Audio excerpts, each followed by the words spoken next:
debt cancellation has always been on the agenda for AFRODAD. We have been part of the Jubilee debt cancellation movement from the early 2000s under the Highly Indebted Poor Country Initiative, when over 43 countries from across the world received debt cancellation, of which about between 35 and 37 were from Africa. Debt cancellation in itself is important because what it does is it creates space for the government to be, for our governments to be able to invest that space, fiscal space, into development. But more importantly, it is a political statement to say that the kind of debt that our governments are being forced to take on, a lot of them are historical because they are debts that were as a result of the transatlantic slave trade. They are debts associated with colonialism. Many of the colonial governments borrowed very heavily, to do and do the colonization of the continent many years ago.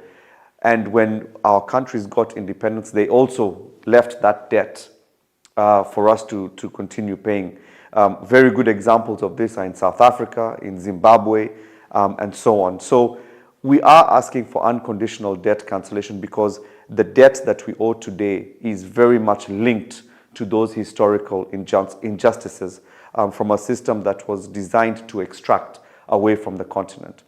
The third and final point why we're asking for unconditional debt cancellation is because the way the debt or the credit system has evolved, we are seeing a lot of lending at a time when creditors know that our governments cannot pay back.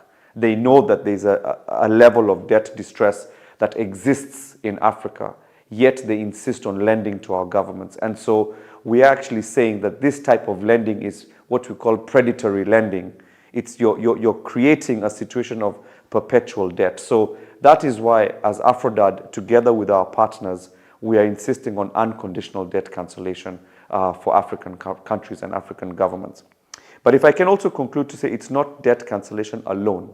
We need to have debt cancellation together with reforming of the global financial architecture, reforming of our own African governance system, transparency, accountability of how our governments use the money that they borrow or the money that they generate through taxation. We need to have more transparency. We need to have more accountability at the continental level. And we also need to have our own development agenda so that when we get the debt cancellation, we're able to use those resources to advance our countries and our continent. If our African governments come together united, as was mentioned during the debt rally on Friday here in Accra by the Minister of Finance from Ghana, he said that we need to change the way the lenders behave. There is no reason why African countries must borrow at 4 to 10 times more than other countries in the world.